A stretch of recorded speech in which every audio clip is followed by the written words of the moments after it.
This is a very dear subject to my heart, and I'm going to start off by giving you a little story.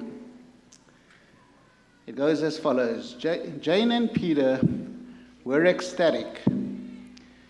Jane had just found out that she was pregnant. The pregnancy had been going along uneventfully. However, at 23 weeks of gestation, Jane suddenly experienced severe lower abdominal pain. She went to see her obstetrician, and she discovered that her labor was in progress. The obstetrician attempted to try and stop the labor in an attempt to prolong the pregnancy. However, it was unsuccessful. Because of the high-risk nature of the delivery, an NICU team were present at the delivery, and after reviving Peter Jr., Jane and Peter managed to get a glimpse of Peter Jr. before he was whisked off to the neonatal intensive care. Both Peter and Jane were in a state of shock. How could this have happened? Nobody expected this. They were suddenly plunged into a total new world, the NICU. The experience was overwhelming. Peter Jr. weighed only 1.2 pounds. He was on life support and attached to multiple machines. Prior to Jane and Peter coming down to the NICU to visit with Peter Jr., the neonatologist had tried to prepare them for what they were about to see. However, nothing prepared them for the shock of seeing Peter Jr. for the first time in the NICU. He was attached to various life support equipment. He had intravenous lines through his little belly button.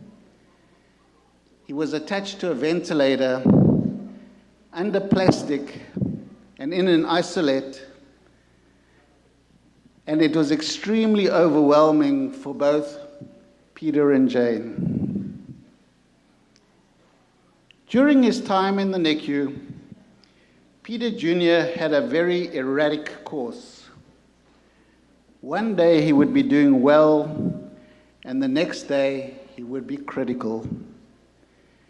It was a roller coaster ride. The NICU personnel fought valiantly to help Peter. Eventually, after being in the NICU for 5 months, Peter Jr., now weighing 5 pounds, went home with his parents. All the NICU personnel, including physicians, practitioners, nurses, respiratory therapists, speech therapists, occupational therapists, and others, were present to see Peter Jr. go home. Peter had become one of their own children, and they all had mixed feelings. On the one hand, they experienced the joy of seeing Peter healthy and well. On the other hand, they would miss that beautiful, cuddly baby that they regarded as their own child. This is a scenario that happens on a very frequent basis.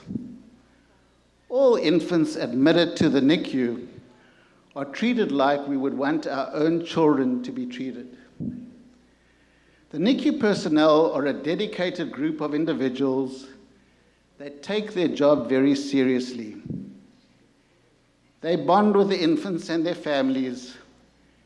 When things go wrong or there is a death, It eats into their souls. They all take it very personally. I have had the honor of working with some very special people, and I'm proud to be part of their group. These people have dedicated their lives to taking care of very ill infants. As medical personnel, it is very hard to divorce one's career from one's own personal life. For me personally, it is like a roller coaster ride. I often find myself thinking about the infants that I take care of and what I can do to improve their treatment.